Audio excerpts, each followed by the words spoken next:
Today, we have got to go over my love and hate relationship with cable pull-throughs. So for those who don't know, a cable pull-through is a hip hinge movement, and it has been very popularized on Instagram, the social media world, as a great exercise for building the booty. While I do think there are some benefits, don't worry, this isn't me hating on cable pull-throughs. Some of the claims that are going around of how such a great exercise it is, not really the biggest fan of some of the claims that are being made, but we'll get into that. So for those who don't know, you're going to be on a lower pulley system, you're going to have a rope, and it's a hip hinging movement. So you're going to have the rope between your legs, take a few steps forward because you're going to be hinging backwards. So you want to really make sure that there's no slack in the cable. So typically about a little bit wider than shoulder width stance. Since this is a hip hinging movement, typically for hip hinging movements will have like a more hip width stance, so a little bit more narrow, and I'm already like falling backwards trying to do that. So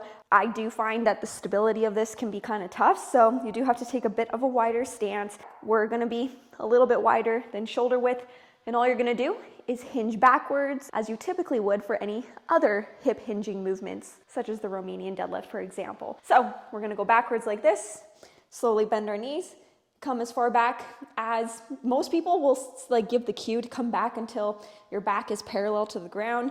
I try to come back until your glutes don't go back any further. So you're gonna go back like this, and then you're gonna drag your feet into the ground, squeeze your glutes, and try to stand in an upright position. You don't wanna be coming forward like this. A lot of people do that, and we'll talk about why that happens a little bit later. But just to show you guys again, you're gonna hinge back, come forward like this, and that is the cable pull through. So it's not a bad exercise. Like I said, I do have a love and hate relationship with this movement. So we're gonna start off by just going over why I think this may be a great exercise for specific individuals. The first thing that I like about it is the fact that it's quick and easy. It's a quick and easy setup, whereas if you are doing other type of hip hinging movements, like a hip thrust, for example, sometimes doing heavier Romanian deadlifts, you're having to load and unload plates on each side of a barbell, getting a bench to set up for hip thrusts, things like that, right? It can be a quick and easy setup, quick and efficient for a lot of people. Another reason why this is a decent exercise is because it is in a horizontal position. You are loading the glute in a horizontal position. So the reason why this can be beneficial for certain individuals is because a lot of people, when they are loading in a vertical position, like you would when you're doing like a back squat or even a Romanian deadlift, if you're just learning, or if you've gone through like a back injury or something like that, when a movement relies on horizontal forces, it does help quite a bit, which is keeping that pressure off of your lower back. So even myself, when I went through my back injury, when I was starting to get back into lifting again, there was a lot of psychological fear with loading my spine. And as well too, I can just tell that my back wasn't ready yet. I did rely on the cable pull-throughs quite a bit in the beginning as a great starter exercise to eventually work up to actually loading my spine in a vertical position. So it can be a really great starting point for a lot of people. Even as well too, how it pulls you back, it pulls your hips back. It can be a great exercise for people who really aren't sure how to hip hinge. You know, hip hinging to a lot of people may sound and even look easy, but when you actually go to do it for yourself for the first time, it can kind of feel like it is rubbing your stomach and patting your head at the same time. So it can be a tough movement pattern for a lot of people to actually click in their heads and just feel the movement pattern. It doesn't always feel efficient. So this is a great way for you to just force your hips into that position, teaching you how to actually hip hinge correctly. Because when people are hip hinging and you're still learning how to hip hinge, it can be kind of tough for people to realize that you're supposed to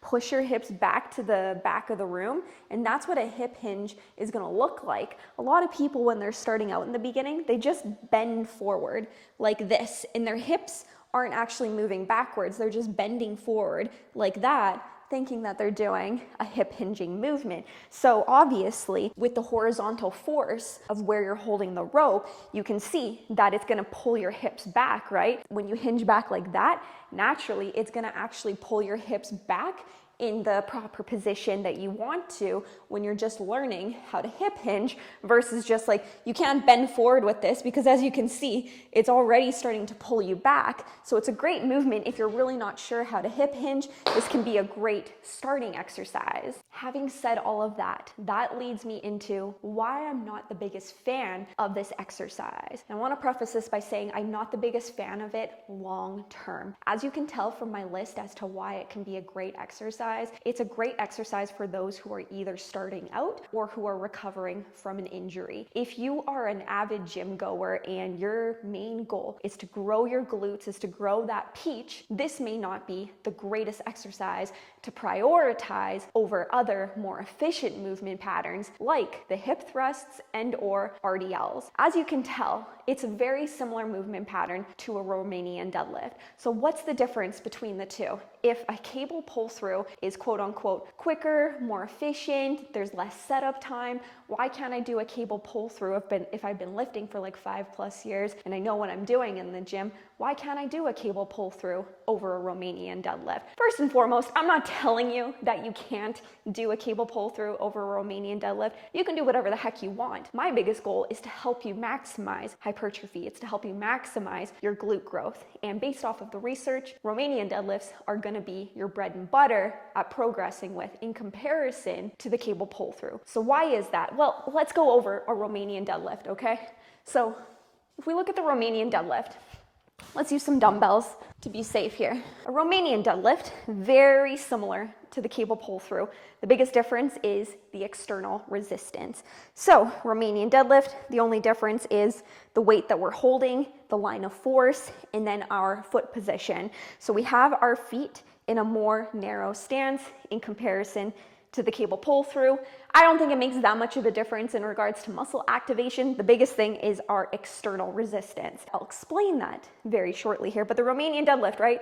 The line of force is a vertical force, right? So you can see that the dumbbells are just gliding down my thighs, all the way down my shins, and we're still hinging our hips back, and then we're using the floor, pushing it away from us, squeezing our glutes, and coming back up at the top. Very similar to the cable pull through. So if the movement pattern is very similar to the cable pull through, why do studies suggest that muscle growth and activation in our glutes and our hamstrings are a lot greater with the Romanian deadlift? And the biggest difference between these two movement patterns is the line of force, right? So as we previously discussed, the cable pull through, you can see that it is redirected, right? The line of force is more horizontal based off of the pulley system. In comparison to the Romanian deadlift, the resistance is more gravity directed, right? So that is the biggest difference between these two movement patterns that actually showcases that movements that are more gravity directed does cause more activation in a given area. That's reason number one why I wouldn't prioritize the cable pull through over the Romanian deadlift. The second reason is that there is a limiting factor here,